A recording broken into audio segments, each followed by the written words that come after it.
各位好，歡迎。Halo teman-teman semua, selamat datang di podcast perdana Fresh from the Bund by Permit Shanghai. Bersama saya Vincent selaku host di episode kali ini. Nah, di episode kali ini kita kedatangan tamu yang spesial nih guys. Ketua Permit Shanghai periode ini. Nah, siapa beliau? Meta Admilian. Silakan, Matt. Halo semuanya. Salam Halo. kenal ya. Halo Vincent. Salam kenal semuanya. Nama aku Meta Admilian. Aku tahun ini tahun keempat di jurusan arsitek di Tongji University di Shanghai. Oke. Sebelumnya nih, gue penasaran, kenapa lu memutuskan untuk kuliah di Shanghai, di China? Awalnya sih sebenarnya bukan dari dulu ya aku pingin sekolah ke China. Maksudnya bukan aku planning dari dulu-dulu kecil gitu. Cuman waktu SMA, waktu harus milih untuk kuliah di mana tuh, ada yang kenalin. Kan waktu itu aku mau jadi arsitek. Ada yang kenalin, oh di China nih bagus nih. Kamu bisa sekaligus belajar bahasa Mandarin, juga sekaligus belajar arsitektur di China gitu. Jadi akhirnya lewat temen itu dia yang bantu applying juga, akhirnya bisa masuk. Gitu. Ngomongin belajar bahasa Mandarin nih, Matt. Sepenting itu kah? Maksudnya bahasa Mandarin ke depannya untuk mungkin ya karir lu overall itu penting nggak? Belajar bahasa Mandarin menurut lu pribadi di zaman era sekarang ini? Menurut aku menurutku penting banget sih, apalagi ke depannya nanti ya.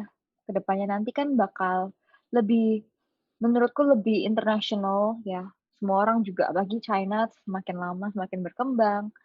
Banyak orang yang semakin lama semakin bisa juga bahasa Mandarin. Jadi penting banget menurutku sih. Oke, nah ngomongin tentang tadi lu jurusan arsitek kan ya. Berat gak sih Iya. ngambil jurusan arsitek di salah satu sekolah yang ternama juga di Shanghai, Tongji, dan online. Sekarang kan kita online semua ya. Berat gak sih itu, Matt? Oh, berat lumayan sih. Sebenarnya ada hal-halnya sendiri yang lebih berat karena online, tapi juga ada hal-hal yang lebih ringan karena online. Kalau di kasusku ya, karena aku kan jurusannya arsitek. Jadi sekarang waktu online ini kita nggak perlu bikin maket, nggak perlu juga kayak menggambar pakai tangan atau mengeprint tugas kita. Jadi semuanya tuh digital, itu jauh lebih convenient gitu. Tapi beratnya karena aku ambil jurusan China ini, jurusan bahasa Mandarin, kebetulan cuman aku sendiri yang nggak bisa balik ke China. Semua orang di China. Jadi, kalau kelas online itu hanya aku sendirian yang dari Indo gitu, dari jauh pakai internet, yang lainnya tuh di kelas. Nah, jadi kadang-kadang bisa nggak terlalu diurusin sih, harus aku yang lebih proaktif nanya ya, gitu. Kalau Vincent gimana nih? Gimana pengalaman online Ya, class kamu so far?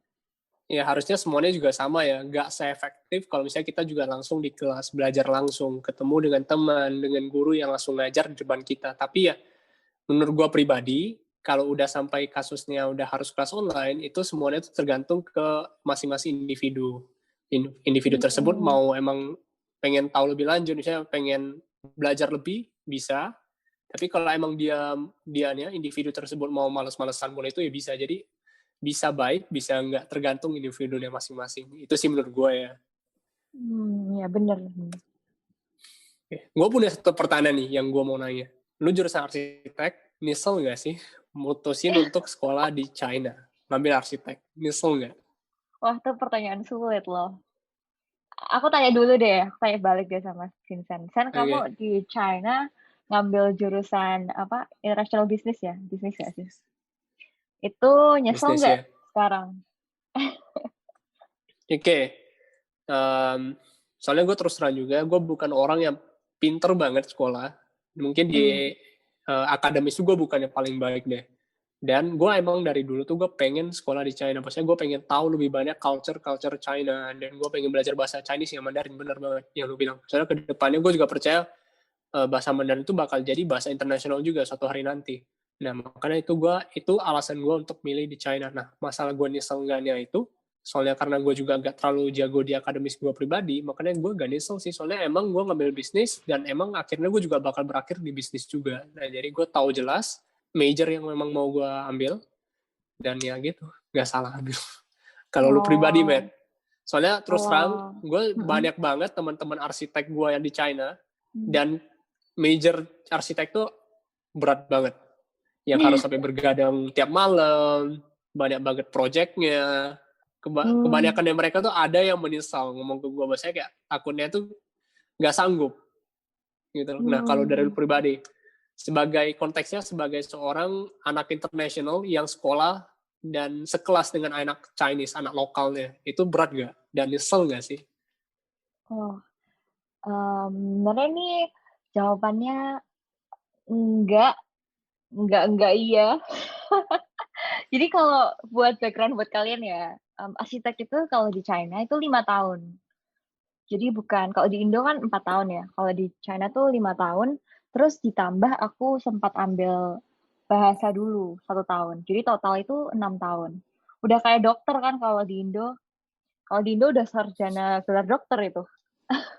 Terus kalau misalnya nanti di arsitek, setelah 6 tahun lulus, misalnya balik ke Indonesia untuk profesi arsitek, itu harus ambil setahun penyetaraan lagi gitu untuk bisa dapat license untuk jadi arsitek itu. Jadi panjang banget waktunya. Dan waktu itu pertama kali aku memutuskan untuk masuk arsitek tuh sempat karena hal ini jadi ragu gitu sih, kayak wah ini lama banget ya, bisa nggak ya gitu.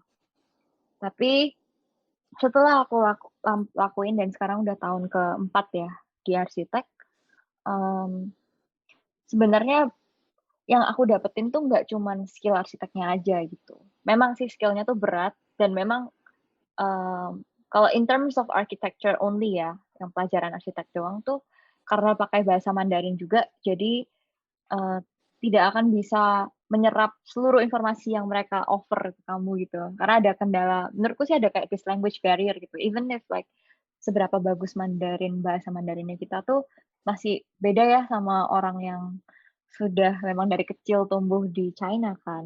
Gitu. Jadi ada hal yang disayangkan di bagian itu. Tapi di sisi lain itu ada banyak hal juga yang aku dapetin selama 5 tahun ini. Kayak macam di Shanghai. Beda banget yang aku rasain pengalaman aku di Shanghai dengan di Indonesia. Belajar lebih mandiri, terus belajar bergaul dengan berbagai macam orang yang dari background culture yang berbeda-beda ya. Terus juga bisa dapat opportunity yang jauh lebih besar, network yang lebih besar lagi daripada kalau cuman di Indonesia. Jadi aku nggak nyesel sekolah arsitek di China, di Shanghai. I think that's my answer. Ya, yeah. Panjang Oke, banget. jelas banget sih, jelas banget. Tapi nih, karena tadi Ya, selalu jabarin semua ya, kan ya. durasi belajar lu untuk ngambil arsitek dan misalnya kalau lu ngambil kedokteran di Indonesia tuh hampir-hampir mirip kan ya. Nah, kalau Hmm. yang bisa, waktu diputar kembali pas lu setelah tamat SMA itu, lu ada dua opsi ini. 6 tahun sekolah arsitek atau 6 tahun sekolah kedokteran, lu milih mana, Matt? Wah, that's easy answer sih for me. Aku pasti bakal pilih arsitek karena aku emang gak suka biologi. Aku takut darah. Aku gak berani sih kalau itu. Jadi Oke, gak ada oke. answer pasti arsitek. Tapi kalau misal kamu tanya aku ya, Meta kalau misal bisa tukar balik, terus 6 tahun arsitek atau 4 tahun bisnis di China ya, konteksnya sama-sama di Shanghai nih. Wah, itu aku bakal mikir-mikir lagi sih. Because sebenarnya ya, setelah aku kesini aku ngerasa di China tuh you have a lot of opportunities untuk ketemu banyak orang kan, ketemu banyak network juga. Jadi sebenarnya belajar bisnis di sana tuh juga sangat, menurut aku kayak sangat menarik. Dan apalagi kan China bisnisnya tuh kuat banget ya, tambah lama tambah maju. Jadi knowledge itu juga bisa diterapkan gitu lah yang kita dapetin. Ya kan.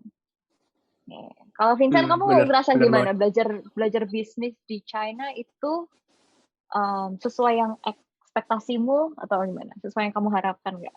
What you get, what you learn gitu. Jawabannya simple juga, sesuai ekspektasi gue.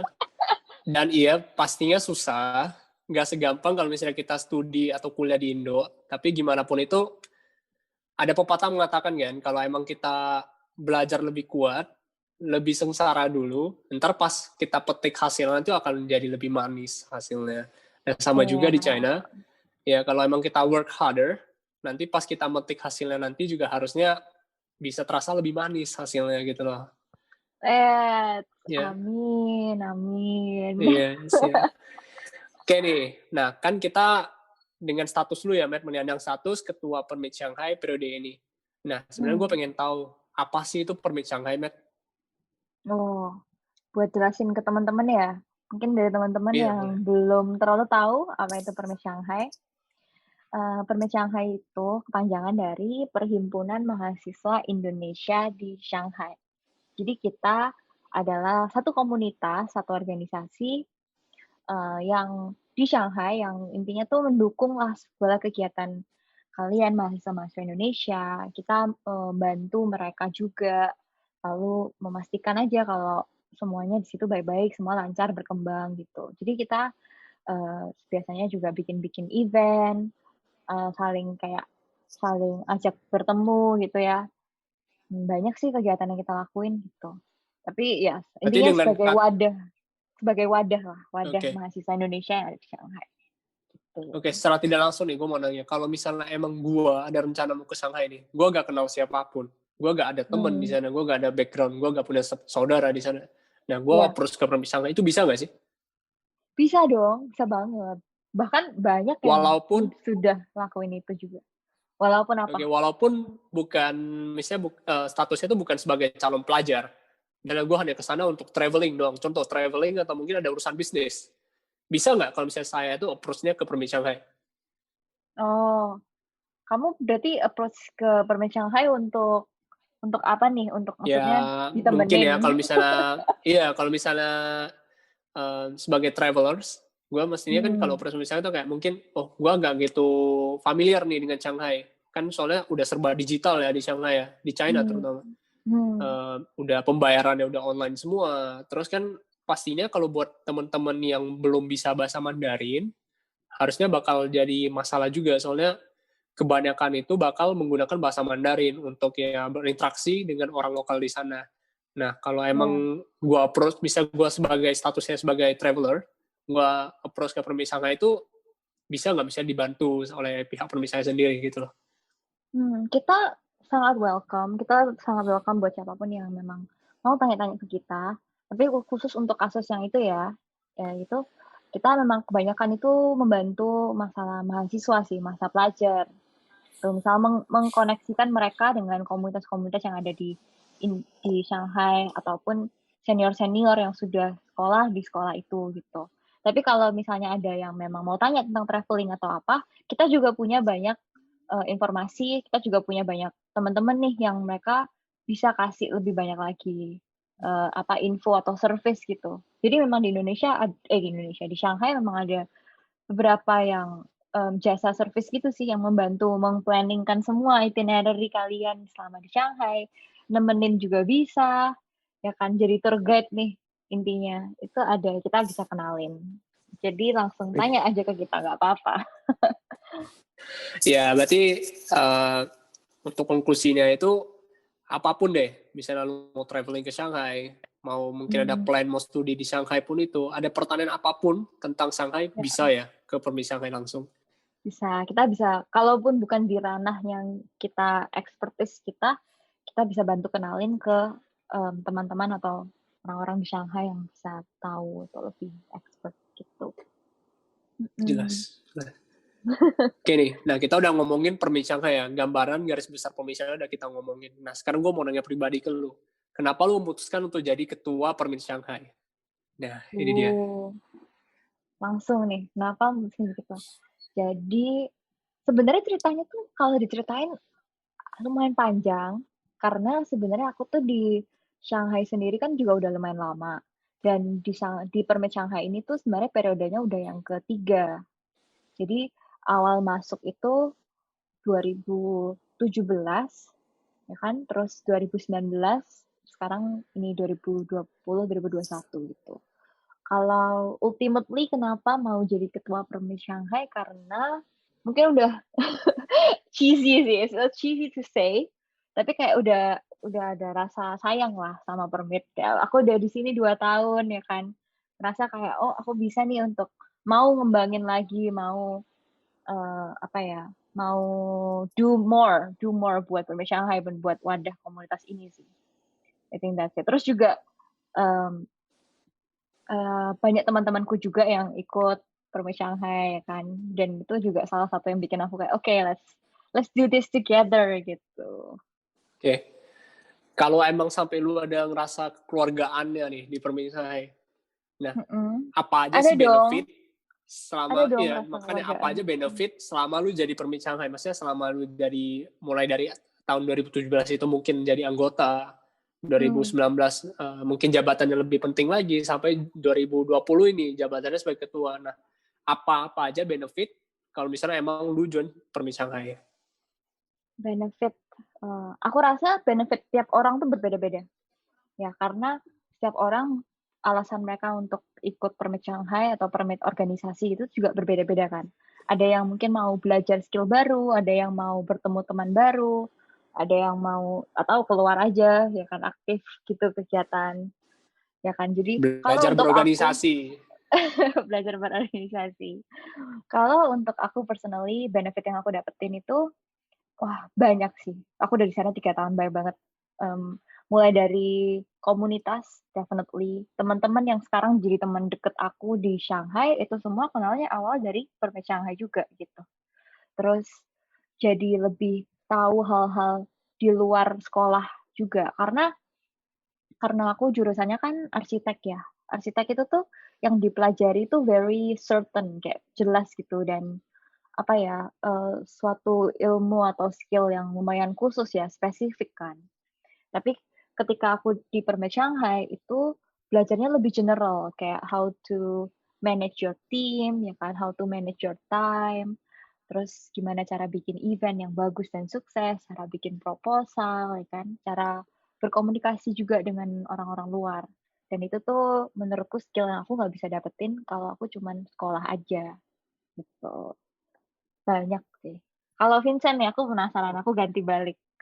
Apa benefit yang kamu dapetin nih sama di Permit Shanghai? Ya, harusnya juga sama ya kayak yang lu met. Oh, ya, Cumanya, apa yang beda apa yang iya, beda? iya.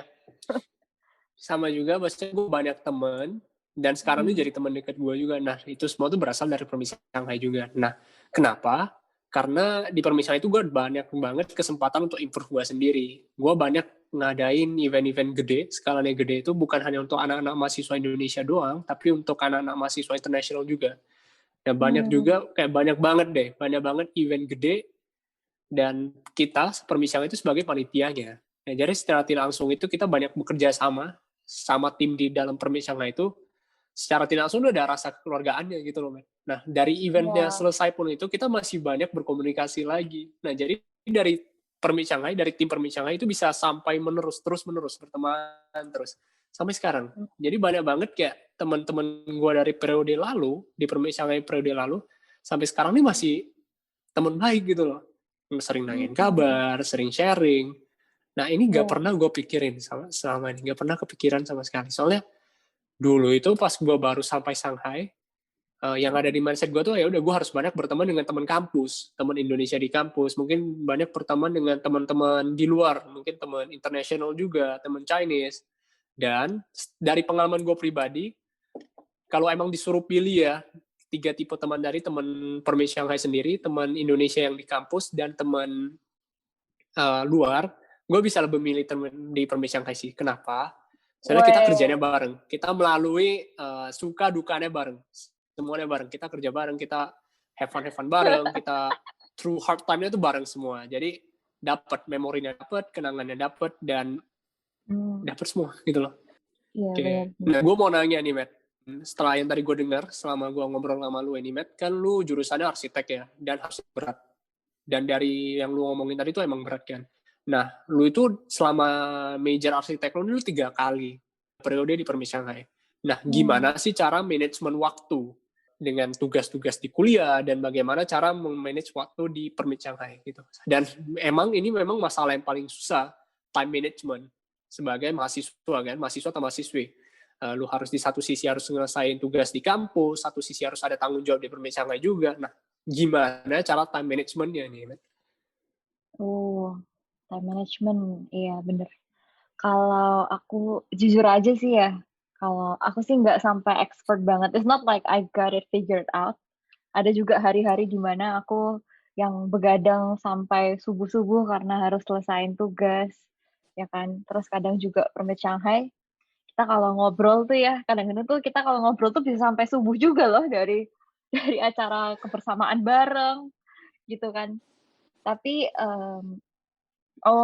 kalau tips dari aku mungkin harus set priorities gitu, dan juga harus I always set schedule sih.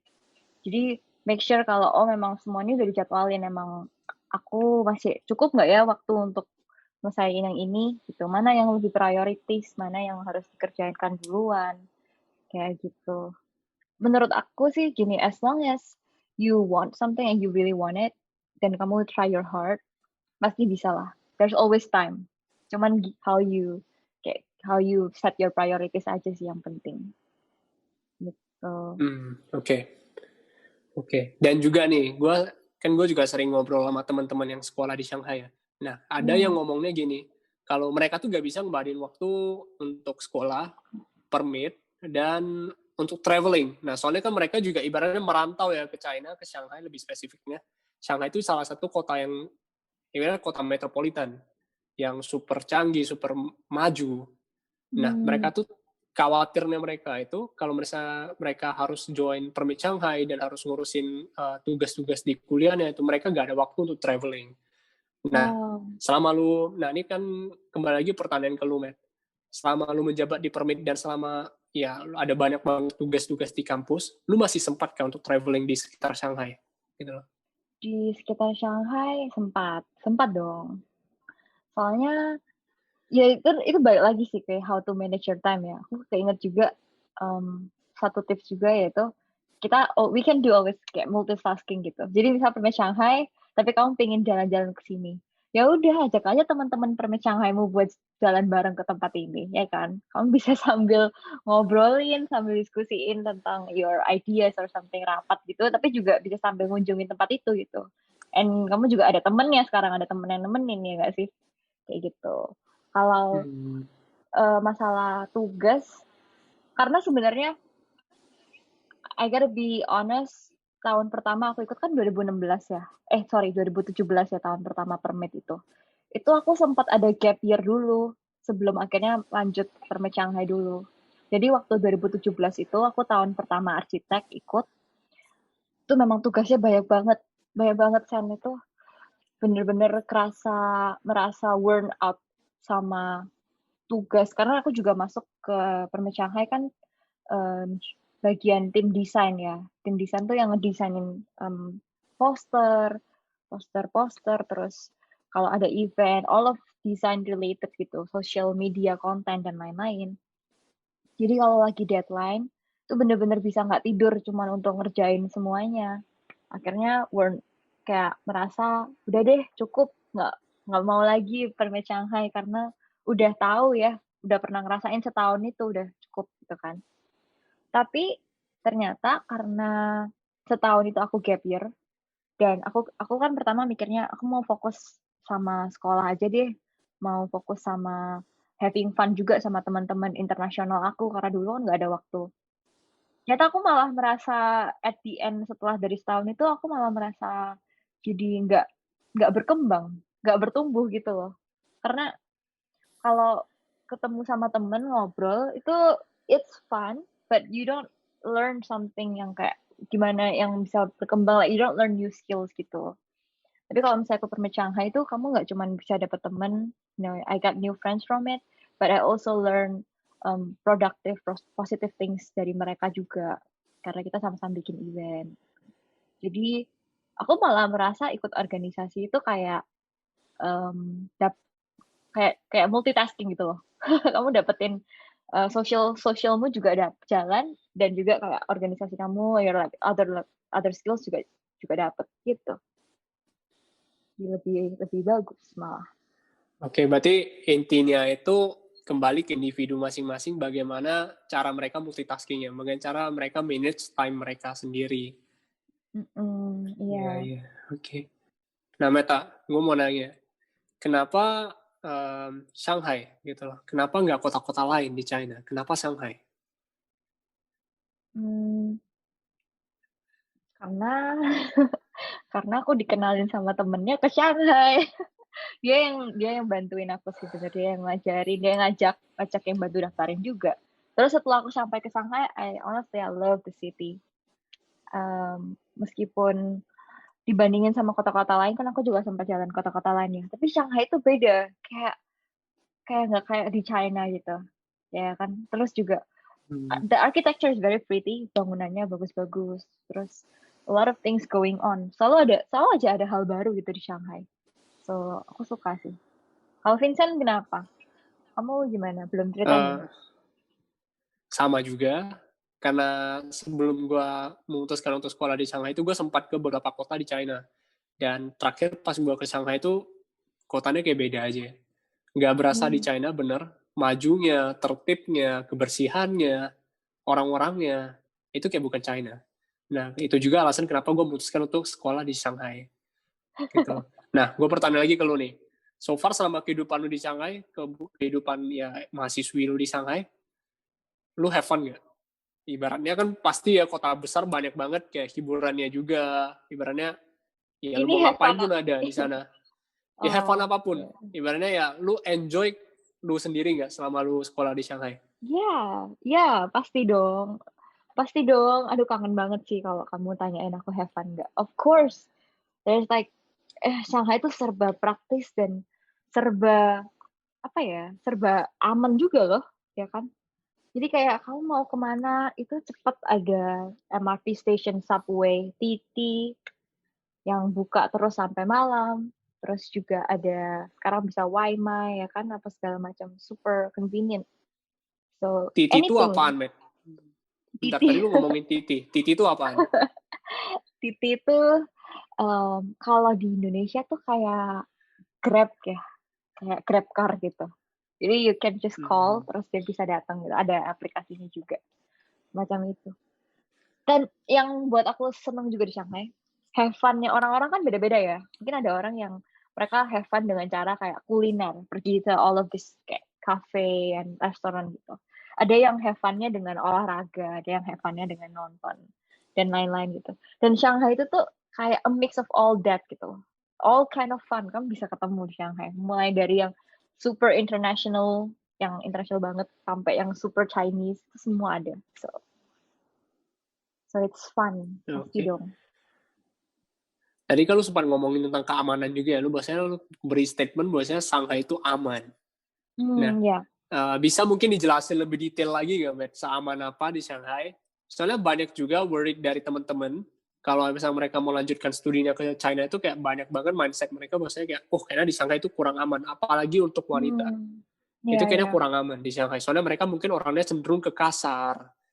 Mmm, Dan ya banyak banget rumor-rumor yang kita dengar di luar sana tuh bahwasanya kayak Shanghai, China, lebih spesifiknya China itu nggak seaman yang mungkin kenyataannya gitu loh. Mungkin bisa dijelasin nggak, Matt? iya iya. Sebenarnya aku waktu SMA juga sempat merasa gitu ya, waktu mutusin untuk pergi ke Shanghai sendirian, sempat ada rakut juga karena belum kenal siapa-siapa, dan juga waktu itu bahasa Mandarin juga belum terlalu bagus. Jadi kayak, aman nggak ya di sana? Terus juga bersih nggak ya di sana? Kayak banyak orang yang juga penasaran ya. Tapi yang aku rasain sekarang itu, Shanghai ternyata aman, bisa dibilang aman sekali malah. Aku kadang-kadang kalau pulang bareng temen ya, misal habis dari acara apa gitu yang sampai malam, jam 11 gitu balik, masih jalan tuh masih ramai, masih terang, ya kan. Terus juga, mmm, selalu ada sering sih ada polisi, ada CCTV, itu selalu standby juga sih di mana-mana, di Shanghai lumayan banyak. Nggak perlu khawatir. Dan orang-orang Shanghai juga ya, orang-orang the people di Shanghai itu mereka lebih taat peraturan menurut aku. Jadi selama ini aku nggak pernah ngerasain nggak pernah ngalamin hal-hal yang membahayakan atau yang nggak aman gitu nggak pernah. Meskipun aku perempuan ya. Walaupun Mhm. seorang perempuan mungkin pulang sendiri jam 11 malam itu masih aman ya. Iya, aku aku personally pernah sih beberapa kali, tapi di daerah daerah sekolahku aman sih. Di tempat-tempat juga aman sih, iya. Kalau kamu gimana, Sen? Iya. Kalau dari kamu, Ya, ada pengalaman atau gimana? kalau gue pribadi juga nggak ada. Makanya kalau dari gue pribadi, gue sebagai seorang laki ya, gue juga ngerasa aman banget. Dan gue Mmm, gak pernah ada yang ngalamin hal-hal buruk gitu loh. Entah kriminalitas, gak pernah ada. Makanya gue pengen tahu dari perspektif mmm, wanita gitu loh. Makanya gue langsung nanyain ke lu. iya, Ya boleh. Berarti konklusinya lagi, sekolah di Shanghai itu ya aman pastinya. Dan banyak banget kegiatan-kegiatan di luar sekolah doang gitu loh. Misalnya kayak lu mau kuliner pun banyak. Ibaratnya culture dari China itu masih pekat banget dari Shanghai, walaupun banyak campuran dari culture-culture luar gitu loh, Mas. Tapi culture-nya China sendiri masih dijaga dengan sangat baik gitu kan ya. iya, iya bener. Boleh, boleh. Oke, Matt. Nah, gue mau beri kesempatan juga, mungkin Meta selaku ketua Permis Shanghai, ada gak last word atau mungkin kata-kata yang mau disampaikan ke teman-teman yang dengerin ini loh. Harapan aku terhadap Permai Shanghai, first yang aku kepikiran nih ya, yang deket-deket ini aja, aku berharap kita semua bisa balik ke Shanghai secepat mungkin, bisa ketemu lagi, have fun bareng lagi, tatap muka, kalau bisa bikin event offline yang seperti dulu-dulu juga ya. Terus kalau jangka panjangnya ya ini, jauhnya tuh berharap semoga Permai Shanghai selalu bermanfaat lah, selalu bisa menjadi wadah yang positif di kalangan mahasiswa Indonesia dan juga semakin dikenal lagi, ya kan, baik itu di Indonesia sendiri maupun kayak di luar ya, terhadap anak-anak luar, kayak gitu. Oke, boleh. Nah, kalau misalnya ada yang pengen tahu lebih lanjut, cara Hmm. approach Permis Shanghai, cara kontak Permis Shanghai gimana, Matt? Oh, kita sekarang ada berbagai macam sosial media, kalian bisa kalau ada pertanyaan ataupun mau tahu lebih lanjut tentang kuliah di Shanghai atau Permai Shanghai itu sendiri, bisa kontak kita di Instagram @permitshanghai atau di website kita www.permitshanghai.com. Nah, buat yang punya WeChat, kita juga ada nih WeChat official account, cari aja namanya Permit Shanghai, tuh. Boleh. Oke, mungkin segitu doang ya di episode kita kali ini ya. Nah, buat teman-teman semua yang mungkin penasaran dan pengen tahu lagi lebih dalam tentang mungkin sekolah di Shanghai, kehidupan di Shanghai, atau Permit Shanghai sendiri, boleh langsung pantengin aja Instagram kita di @permitshanghai atau website kita www.permitshanghai.com. Sekian saja. Terima kasih Meta sudah menyempatkan waktunya untuk sharing ke kita semua. Terima Thank you. kasih. Okay, see you guys in the next episode. Bye-bye.